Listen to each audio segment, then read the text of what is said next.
Guys, welcome back to my channel. അപ്പോൾ നമ്മൾ ഇന്ന് ചെയ്യാൻ പോകുന്നത് പറവേനെ പറപ്പിക്കുന്നൊന്നല്ല.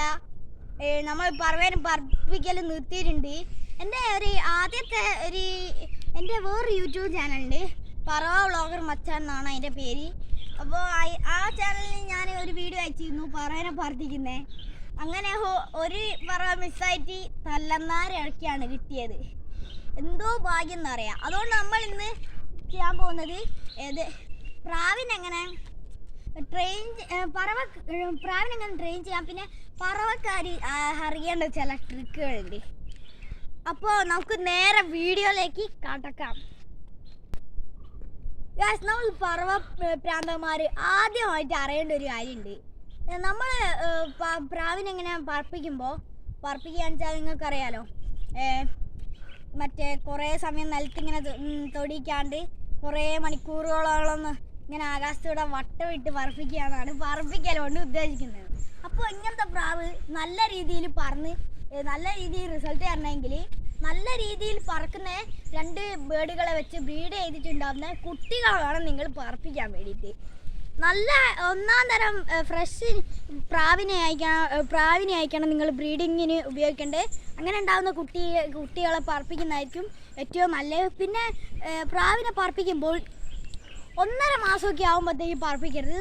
കുറച്ചൊക്കെ നമ്മൾ നല്ലോണം പരിചയമാക്കി ഇപ്പിച്ച് നല്ല സീന് പ്രാവുകളൊക്കെ ആക്കി നല്ല രീതിയിൽ ട്രെയിനൊക്കെ ചെയ്തിട്ട് നല്ല രീതിയിൽ തന്നെ നമ്മൾ പ്രാവിനെ ഇണക്കിയെടുത്തതിന് ശേഷം ആണ് പറപ്പിക്കേണ്ടത്.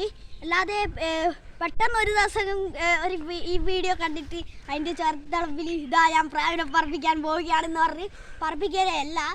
പ്രാവിനെ പറപ്പിക്കുമ്പോൾ ആദ്യമായിട്ട് നമുക്ക് വേണ്ടത് നല്ല ക്ഷമയാണ്. അതാണ് പ്രാവിനെ പറപ്പിക്കുന്ന ഒരു പറവ മാസ്റ്റർക്ക് മെയിനായിട്ട് വേണ്ട സംഭവം. ഇനി നമുക്ക് പറവയല്ലാതെ നമ്മളുടെ അടുത്തുള്ള പൊതുവെയുള്ള പ്രാവുകൾ എങ്ങനെ ഇണക്കാം എന്നുള്ള ഒരു കാര്യം കൂടി വീഡിയോ പറയുന്നുണ്ട്. ഓക്കെ,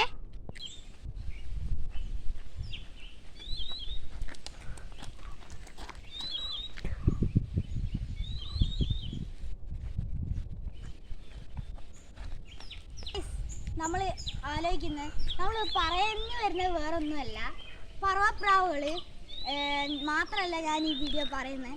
അപ്പം പൊതുവേ വളർത്താനുള്ള നാടൻ പ്രാവും പിന്നെ ഫാൻസി പ്രാവുകളൊക്കെ ഇണക്കുന്നതും കൂടെ ഈ വീഡിയോ പറയുന്നുണ്ട്. ഞാൻ ഇപ്പോൾ കാണിക്കുന്ന ഒരു പറവ ബേർഡാണ്, പക്ഷേ ഇത് കയ്യിലൊക്കെ ഇരുന്ന് നല്ല രീതിയിൽ ട്രെയിനായ പ്രാവാണ് കേട്ടോ. അത് എവിടെ പോയാലും തിരിച്ചു വരുന്നൊരു പ്രാവാണ് കേട്ടോ. ഒരു സീന് പ്രാവ് തന്നെയാണ്. ഇതാ പറക്കുന്ന വിഷ്വൽ ഇതാ.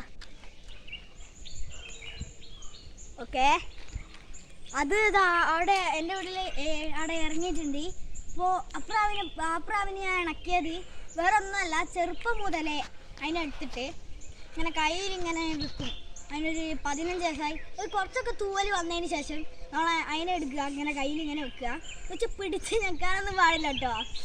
ഈ വീഡിയോ കണ്ടിട്ട് അതിൻ്റെ ആവേശം കൊണ്ട് വീട്ടിലുണ്ടാകുന്ന പറവ കുഞ്ഞിനൊന്നും പിടിച്ചിങ്ങനെ കയ്യിൽ പിടിച്ച് ഇരിക്കുകയും ചെയ്യരുതേ. നമ്മളൊരു കുറച്ചൊക്കെ തൂവല് വന്ന് കുറച്ചൊക്കെ റെഡിയായി കുറച്ചൊക്കെ വന്ന് പിച്ച വെച്ച് നടക്കുന്ന നമ്മളുടെ ചെറിയ കുട്ടികളെ പോലെ കുറച്ചൊക്കെ പിച്ച വെച്ച് നടക്കുന്ന പ്രായമാകുമ്പോൾ നമ്മൾ എടുത്തിട്ട് കയ്യിലിങ്ങനെ വെക്കുക. എന്നിട്ട് അന്ന് അതിന് ഇത് കണ്ട് ശീലമായി പിന്നെ നമ്മളോടൊന്നും അധികം പേടി ഉണ്ടാവില്ല. അങ്ങനെ അത് ഇപ്പോൾ ഇങ്ങനെ കയ്യിലേക്ക് വിളിച്ചാൽ പറന്നു വരും. അങ്ങനെയൊക്കെയാണ് നമ്മൾ വലിയ ബേഡുകളെ പുറത്തുനിന്ന് വാങ്ങിയിട്ട് കയ്യിലൊക്കെ വെച്ച് പരിശീലിപ്പിക്കുകയല്ലേ, കയ്യിലൊക്കെ കയറ്റിയിട്ട്. അതിനേക്കാൾ നല്ലത് നിങ്ങളുടെ വീട്ടിലുണ്ടാവും 15 ദിവസമായ 15 മുതൽ ഒരു 17 ദിവസം മാത്രം പ്രായമുള്ള പ്രാവിനെ കയ്യിലിങ്ങനെ വെച്ചിട്ട് ഇങ്ങനെ നല്ല രീതിയിൽ അധികം വേദനയാക്കാത്ത രീതിയിൽ നല്ല രീതിയിൽ നമ്മൾ അതിനെങ്ങനെ വെച്ച് താലോലിക്കുകയൊക്കെ ചെയ്യണം. ഗൈസ്, എനിക്ക് പറയാനുള്ളൊരു കാര്യം, നിങ്ങൾ നാടൻ പ്രാവിനെയൊക്കെ കണ്ടിട്ട് പറവ പ്രാവിനെ പോലെയുള്ള നാടൻ പ്രാവൊക്കെ ഉണ്ടാവും നമ്മളുടെ വീട്ടിൽ. അപ്പോൾ അതിനെയൊന്നും വെച്ച് പറപ്പിക്കാൻ നിൽക്കരുത്. പറക്കാനുള്ള സംഭവം എവിടെയും കൊണ്ടുപോയി കളഞ്ഞു പോകാൻ സാധ്യതയുണ്ട്. അപ്പോൾ നിങ്ങൾ യൂട്യൂബിലൊക്കെ വീഡിയോസ് ഇതിനെപ്പറ്റി കാണുമ്പോൾ പറവയെ എങ്ങനെ മനസ്സിലാക്കാമെന്നുള്ള വീഡിയോ ഒക്കെ കണ്ടതിന് ശേഷം നിങ്ങൾ ഒരു പറവേനെ വാങ്ങിയിട്ട് പറപ്പിക്കേണ്ടതുള്ളൂ. അപ്പോൾ പറവേനെ പറപ്പിക്കുന്നതിൻ്റെ മുന്നായിട്ട് അത് പറവയാണോയെന്ന് നല്ല രീതിയിൽ തന്നെ കൺഫേം ആക്കണം. എന്നിട്ട് മാത്രമേ പറപ്പിക്കാൻ പാടുള്ളൂ. ഓക്കെ, നമ്മളുടെ വീഡിയോ ഇത്രയേ ഉള്ളൂ. ഇനിയും ഒരു നല്ല വീഡിയോ ആയിട്ട് വരുന്നവരെ ബൈ ബൈ.